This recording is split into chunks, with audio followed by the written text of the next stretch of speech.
Welcome to this edition of Hoist the Colors. Tim Best here, but I'm flying solo tonight with Pat not available for this episode. But I know we touched on St. Peter's previewing that season opener, which is tonight. But Saturday is the first and only game at Walsh for the Pirates as they host FDU. Coming off that miraculous Cinderella run. I know it ended in the second round, but second 16 seed to ever knock off a one. And joining us, joining me this time he is an assistant coach now with the Knights, previously director of basketball ops at VMI and then Chattanooga. But before all that, he was the first friend I had at Seton Hall meeting him at Accepted Students Day way back in the spring of 2014 and was a manager with Seton Hall basketball from 2014 to 2018. And a fellow upstate New Yorker, Tom Kiely. Tom, thanks for coming on, man. I knew once you got the job after you and this matchup was set, there's no way I couldn't get you on. Tim, thanks for having me. As always, excited to be back up in Jersey and excited to be on and talk some hoops with you. All right. Well, I have my origin story of how I got to the Hall from Whitesboro. But what's your origin story coming from Averill Park? Yeah, no doubt. So visited a couple different colleges, knew that, I wanted to be a part of a big time athletics program, whether, working in it or just being around it or going to games or stuff like that. And Seton Hall was kind of one of the schools that I visited and just kind of really liked it on my visit, and I really liked the people, liked Big East basketball, obviously, who doesn't love the Big East, and kind of just fell in love with the school, and it all worked out. Kind of perfect location from home, being 2.5 hours away from Albany, where I'm from, and it kind of just all came together. Now, for those that don't know, the process to become a manager especially the high level sports, but like in this instance, men's basketball, especially at a program like Seton Hall.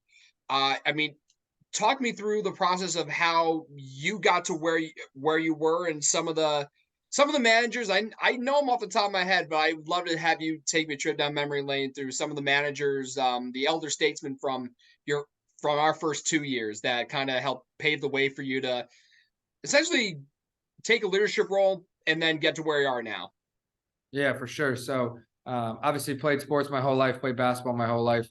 Knew that I wanted to be involved in basketball, even in college. As senior year of high school, kind of got introduced, I don't really remember how, of like the role of a student manager, and ended up introducing or reaching out to Charlie Butler, who at the time was the head manager at Seton Hall the summer of my incoming freshman year, just saying, I'd love to be a part of something.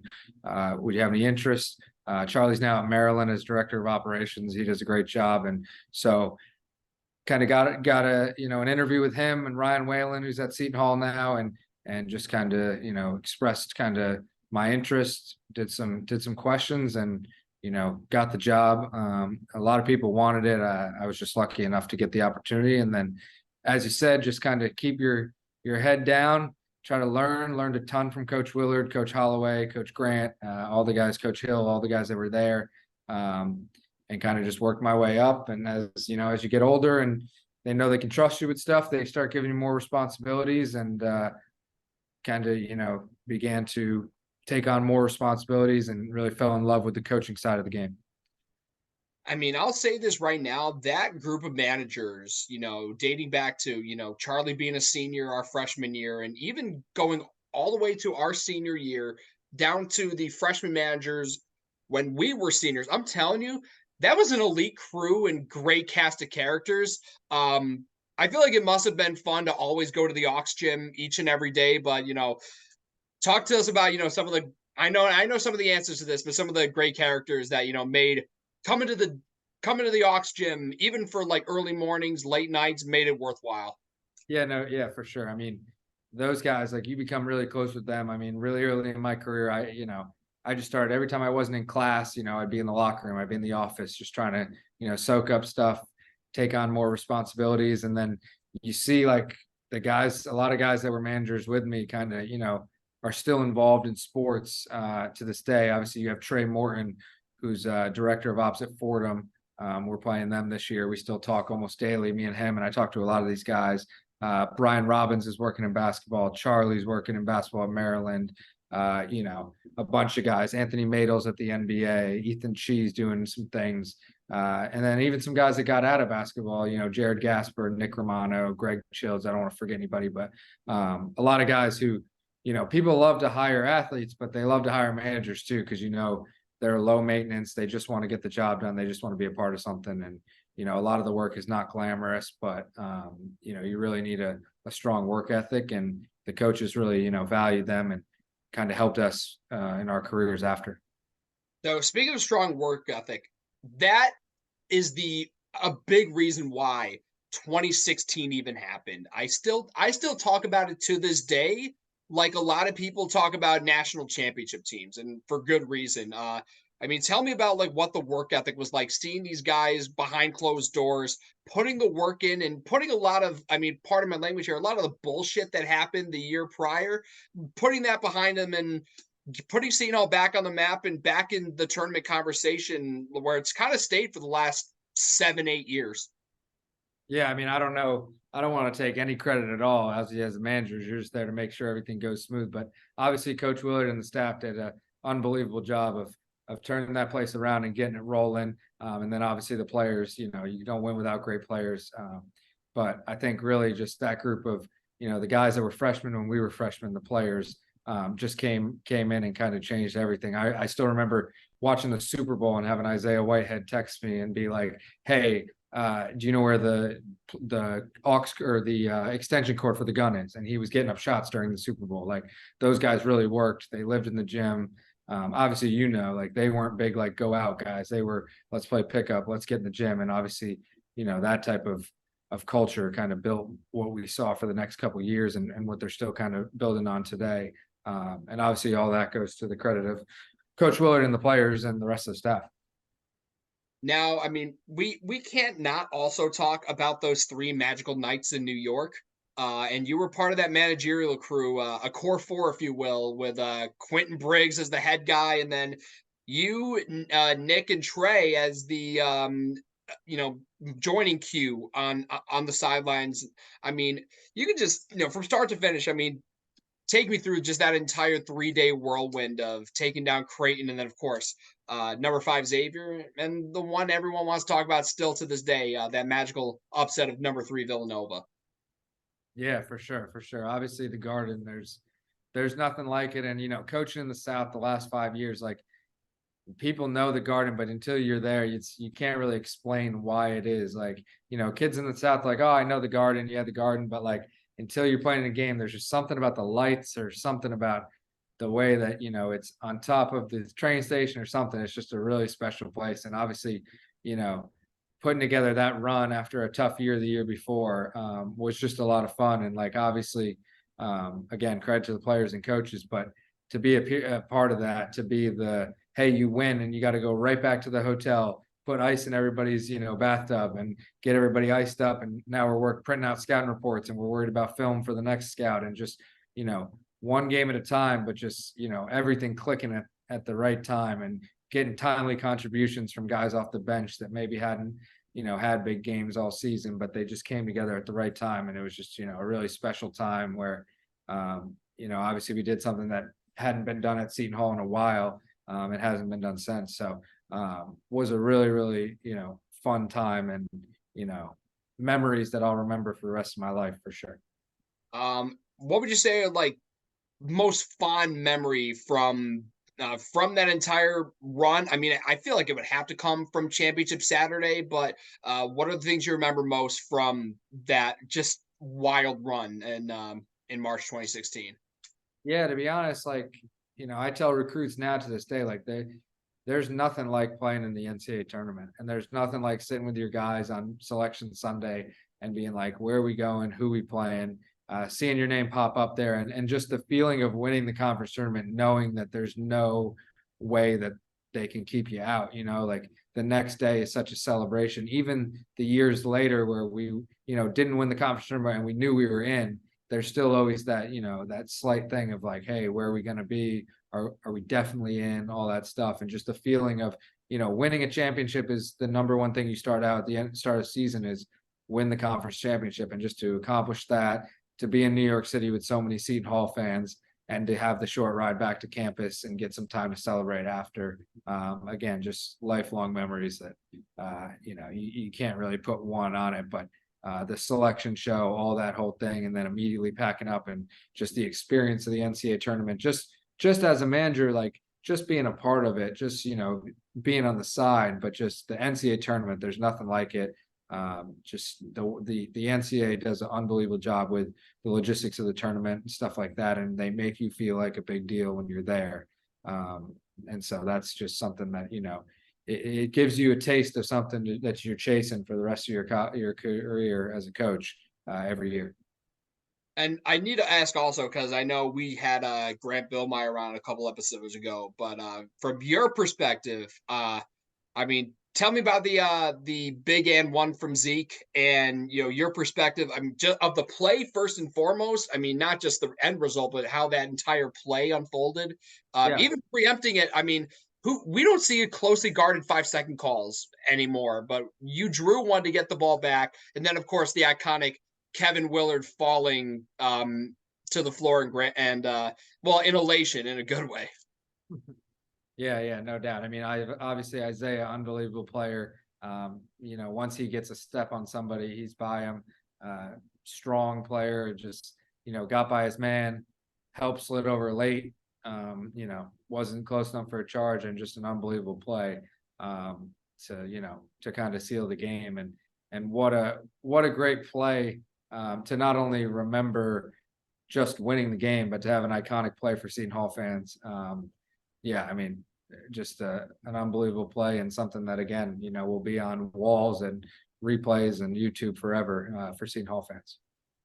Now, down the line, it was, I feel like with the group that, of managers, you and Nick specifically, and I'm trying to think if there's any other, but it's the affinity of you two plus on top of that. I mean, you talk about, I know Isaiah left early, but you still had that core group of guys that were there when they were trying to rebuild things, and they left in a much better state than what they inherited. I mean, how much pride you taken that to, I mean, not only win a Big East championship, but eventually as seniors, finally get a tournament win for the first time since 2004. And, it almost beat Kansas in a virtual road game.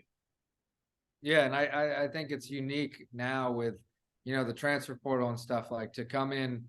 Obviously, I was blessed to come in with some really good players in the same class, being a freshman. But Trey and I and Brian and Nick, just to be able to stay with the core group of friends and managers for 4 years, and then to have the same players and that continuity, and obviously, supplemented it with some transfers here, some freshmen here, Miles came in, some other guys. But I think that, that's the reason that we were able to, have success, but continued success was just guys just kept coming back and getting better every year. And Isaiah leaves, and now different guys step up, and Desi and Kadeen and Angel all take different roles. And just, I think that's a little lost today in today's era with the transfer portal, but just that thing of 4 years, same guy, hundreds of practices, over and over again, just getting better every day. And just, again, like the hundreds of days that we all spent together, whether practice, trips, whatever, just,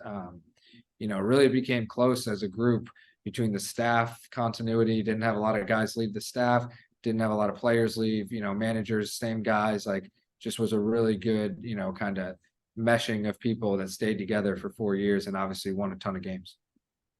Now, I feel like I'd be remiss not to ask this question, because I remember specific, like a couple instances of weird, I'm trying to think of what the weird occurrences of managers needing to spring into action at unforeseen moments. I think the one I know of won't rank as the weirdest that you've had to deal with, but the game against Monmouth, where they wore their gray jerseys and they didn't tell you guys, and you had to sprint back to campus, get white to wear for the game that day. But in terms of just the wildest day of in the day of a manager, What would rank? I got a theory. The unforeseen what happened at Providence that has to rank up there as just one of the weirdest manager experiences that you must have had. And I mean, I would love to hear your perspective of what happened the evening of February 21st, 2018 until the following morning and afternoon. Yeah, no doubt, no doubt. I mean, you named some that would have came to my mind right away. And the great thing is, like, as you know, I went right from being a manager to being director of ops at BMI, and you know, a lot of these situations that popped up as a manager, I was fully prepared to handle when I was in the operations role, just having gone through it and having, you know, operations guys at Seton Hall that let us be so involved and let us, you know, take on responsibilities, and also, you know, it gave us a lot of experience. So obviously those two are some unique situations. I was going to say the Providence game where the game was canceled or stopped in the second half due to the floor being slippery, and then resumed the next day at a different site on campus. I would say that that was the most bizarre day still for me in college basketball. I've, you know, been a manager for 4 years. This is my 6th year coaching. So in, you know, 9.5 years of college basketball, that was probably the weirdest of, you know, hey, the game's now stopped. You guys checked out of your hotels already. You were going to head home after this, but now we're going to resume the game tomorrow at noon on campus. And so just the scramble of, you know, the operations guys, the managers, all the coaches, you know, get a hotel, get back into a hotel, and then mentally lock in like, hey, we had this distraction and Providence gets to go sleep in their beds, but we have to lock back in to finish the last 9 minutes of this game. And it's a unique situation because now you get to watch film of how they handled the first, you know, 21 minutes of the game that you normally, or 31 minutes of the game that you normally wouldn't have had in a live game, and maybe change your strategy. And, you know, just that experience of, hey, it's midnight and we need to find someone who will do post-game meal tomorrow for, you know, 1 o'clock, but all the places are now closed. Like a lot of people in college basketball, like those are, you know, things that people don't realize goes on. And those are the things that, you know, the managers, the operations guys have to battle of, hey, we have to go print out a new scouting report with what they did in the first half of the game and how that might change what they're going to do tomorrow. We have to go ice bath everybody to make sure that they're ready to go on short turnaround. And now we have to find some place to do post-game meal, pre-game meal tomorrow, all these things that were not planned. Washing jerseys.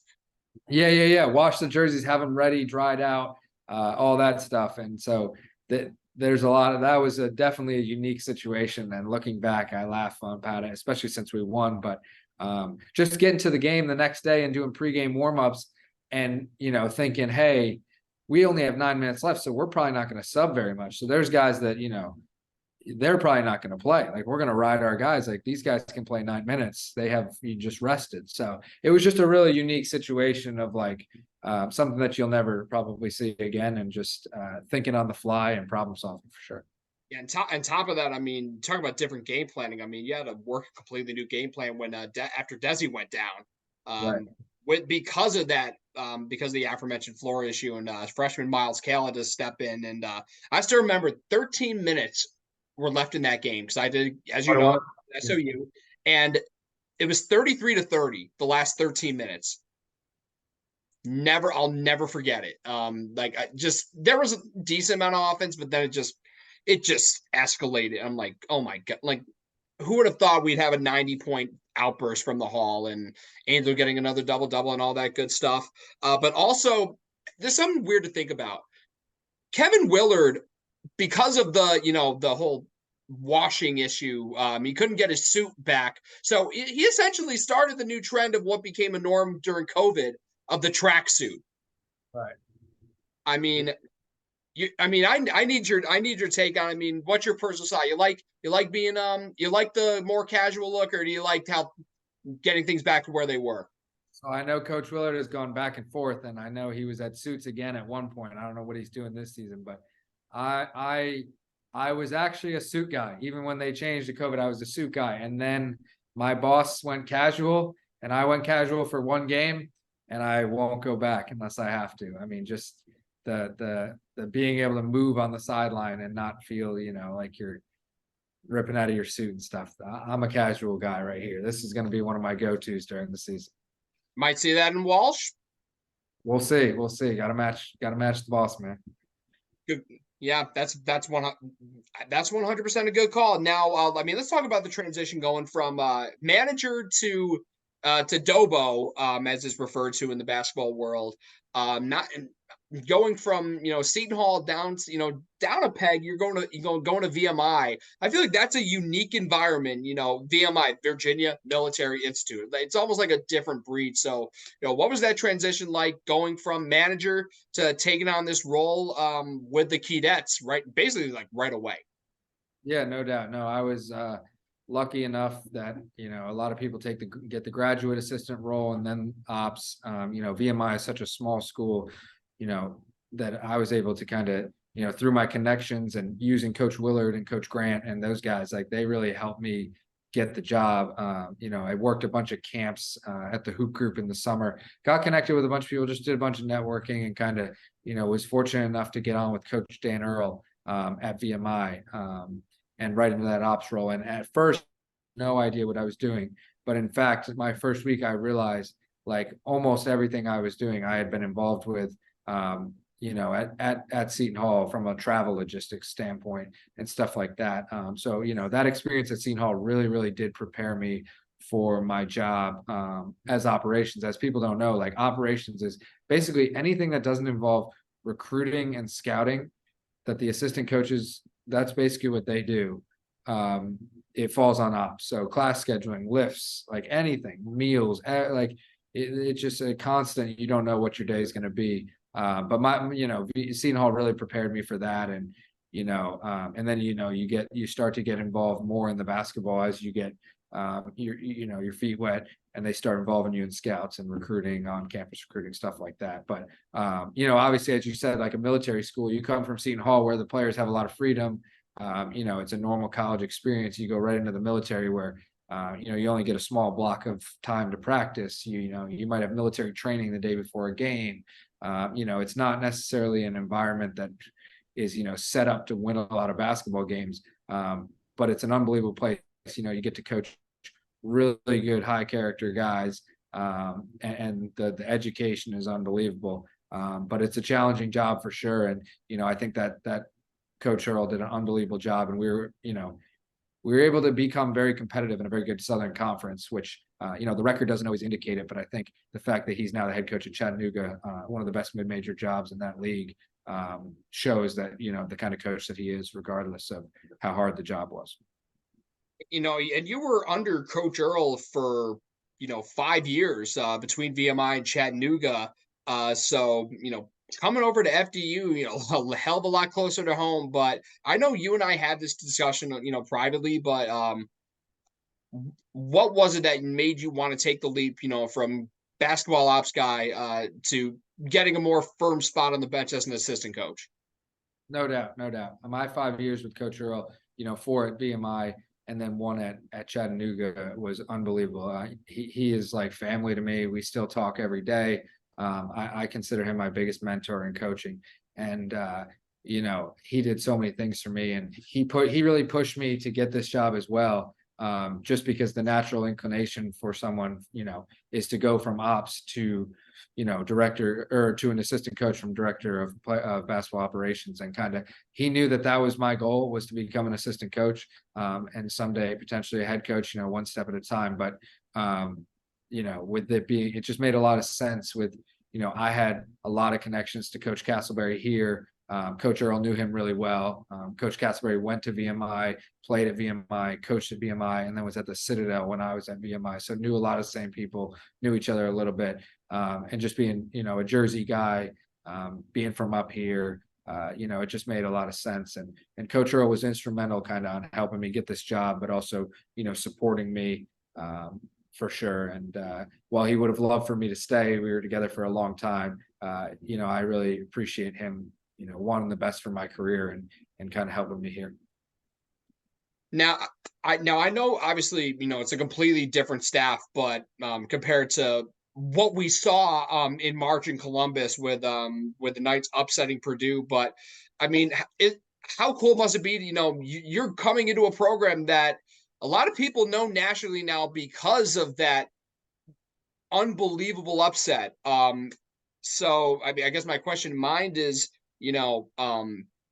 I mean, how excited are you to, join a team? I know it's the Northeast Conference, but every college basketball fan knows who FDU is because of what happened in March. No doubt, no doubt. The excitement on this campus right now for basketball is at an all-time high, and obviously I knew FDU, being going to Seton Hall right down the road and stuff, but the name recognition to the rest of the world has just exploded. And the exciting thing for us is, like, a lot of times you come in as a new head coach and you have, the head coach leaves, you have a lot of success. You look at St. Peter's, you have a mass exodus after guys transferring out. And we were able to, we had 9 guys play double-digit minutes in the NCAA tournament last year, and 7 of 9, had extra years to come back. Two were fifth-year guys, and all 7 decided to return. And I think not only does that say a lot about our head coach, Coach Castleberry, who was an assistant here, but I think it says a lot about, FDU and how the guys enjoy going to school here, and really believe in what we're doing and think that we can continue to build on that. And the administration's done an unbelievable job of, using this success to increase enrollment and as a marketing tool, upgrading our locker room. We got this new logo that you see behind me, and just kind of transforming the whole school around, and that's what athletics is supposed to be. It's supposed to be free marketing, and, it can change a school overnight, as you see. So. I mean, yeah, I also got free marketing with the youngest SID in the country too. For those in the college sports world, I'd be surprised if anyone didn't know who Jordan Sarnoff is. Yeah, no doubt. Jordan does a great job. He's really passionate, and he is more than qualified to be the full-time guy, even as a senior in college. He does a great job. And again, it's remarkable that he's still doing this, and he's only going to be getting his diploma, I think, this year, if I'm not mistaken. But that's beside the point. So I feel like when coming to FDU for you, I feel like you must know the territory that comes with it, which most likely, more than not, would result in a matchup with Seton Hall. I know there's a lot that went into making the game happen. Obviously, to get more of your friends and family in the building. I know that being in the Rock would have been more ideal, but tell me what it's going to be like coming back to face the Hall as an opponent and in the friendly confines of Walsh Gym.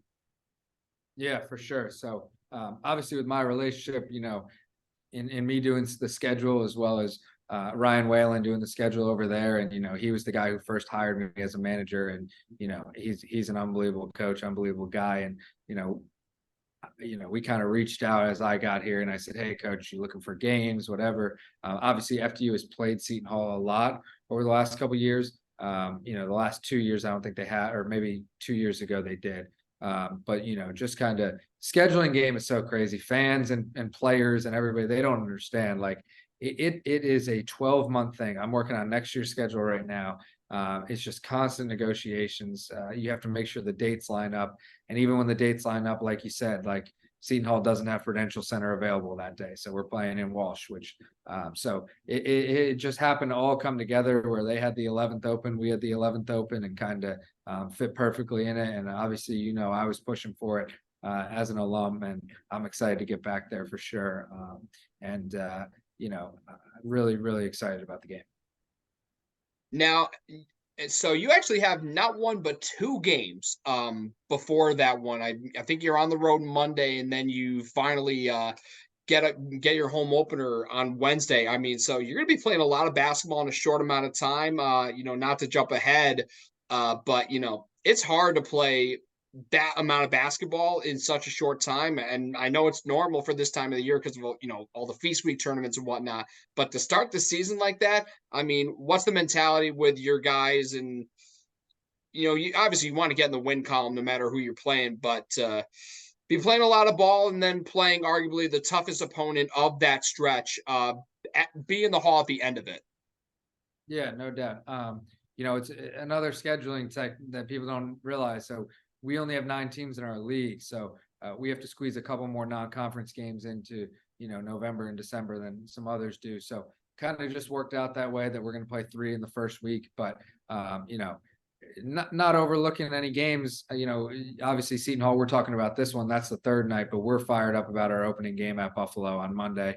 But we, for some teams, I'd be worried, to be honest, like the way our guys, with the style that we play, just pressing and things like that, we are in unbelievable shape.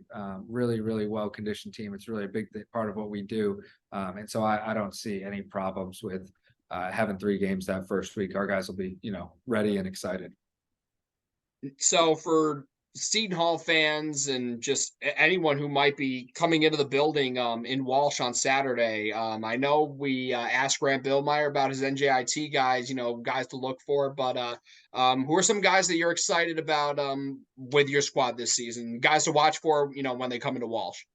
Yeah, for sure. So obviously, Coach Tobin Anderson, who's at Iona now, he did a great job with the roster, and a lot of guys have returned, and so we'll be led by a core of older guys who have played a lot of college basketball. It will be led mostly, our Ansley Almanor and Joe Munden are kind of our guys that have been here for 3 or 4 years. They're FDU through and through. Those will be some guys, and then Sean Moore, we call him Fuzz. He had a huge game against Purdue. He had 19 points. Hit that shot over Zach Edey, that iconic shot, and so he's been really good for us. He started to come on really strong as of late last year. He's a Division II transfer from Stack, just like the other 2 guys that graduated last year that had really good tournament runs, and so he'll be big for us this year. And then we did take Joel Emmanuel is going to be a sophomore for us. He's going to make a big leap. So we got a lot of guys. The way we play a lot of guys. We play fast. We're going to press. And so we're going to do what they did last year, and it'll be a unique style. We took a graduate transfer from another one from St. Thomas Aquinas who played in this system, Devontae Jameson. And so he'll be, another experienced guy, a 5th-year guy who's won a lot of games and played in some really, high-level games. And I definitely want to make this cool transition too, because I know you brought up St. Thomas Aquinas, NE10 school. And speaking of, you got not only, I think, well, more than one NE10 former NE10 school, because Merrimack had joined the NEC a couple years ago.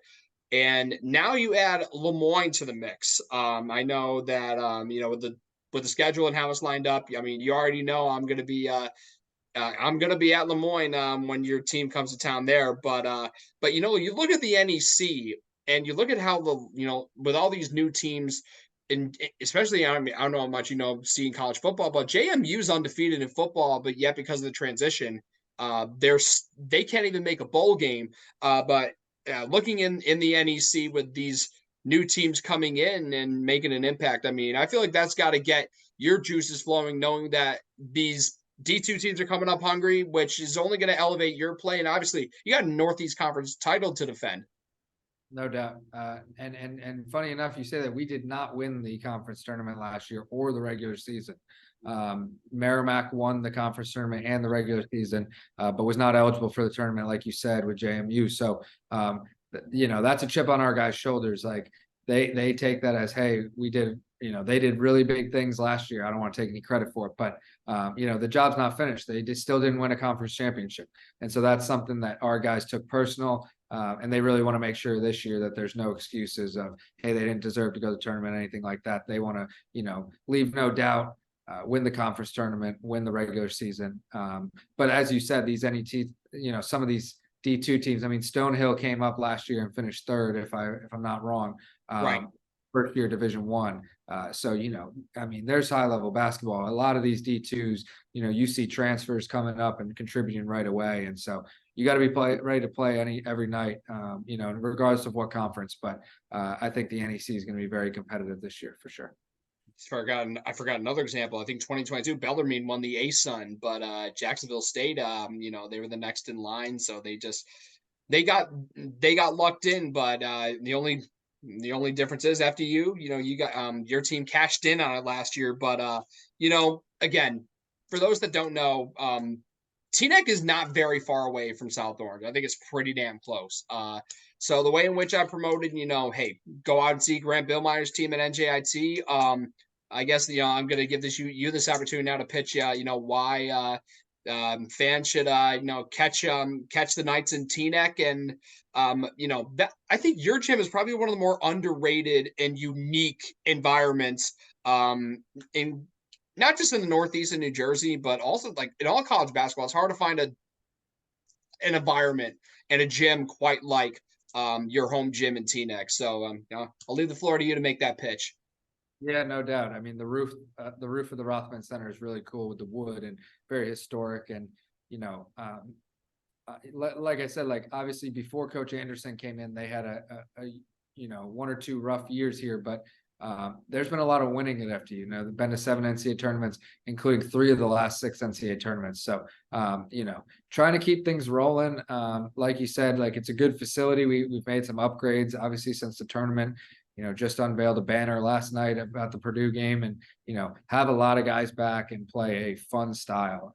With the way we play really fast. We sub a lot.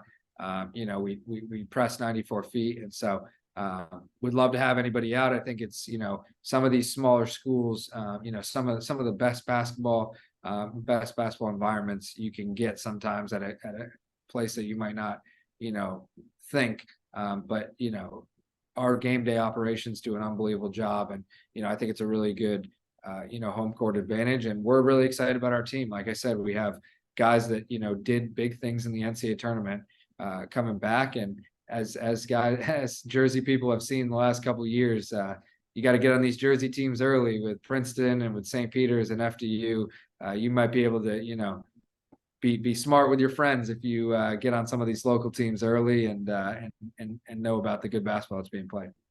And I mean, I would love to find whatever sicko wants to root against a Cinderella. They watch the Disney movie and root for the evil stepsisters. But again, Cinderella resides. I mean, a lot of Cinderellas reside in New Jersey. I know you mentioned Princeton, St. Peter's, and of course your Knights in Teaneck. Again, Saturday, Walsh Gym. If you can't make it, I'm pretty sure it's on like FS1 or FS2, one or the other. But if you're not going to be in Walsh, which I know it's a hard ticket, make sure you watch it on TV. Again, Seton Hall, FDU, and of course, Seton Hall alum and now FDU assistant coach Tom Kiely. Tom, I know you and I go way back. Crazy to think, we met in person for the first time. I think coming on 10 years now. Bewildering, but I knew this was when I saw you got the job at FDU. Now that I had the Seton Hall podcast with Pat, no way I wasn't gonna. No way I couldn't let this not happen if I doubled negative, right? But Tom, I appreciate the time, and best of luck Saturday and throughout the whole season, my man. Appreciate it. See you soon, man. That's going to do it for Hoist the Colors, episode 4 for Tom Kiely. I'm Tim Best. And until next time, onwards to Tonia.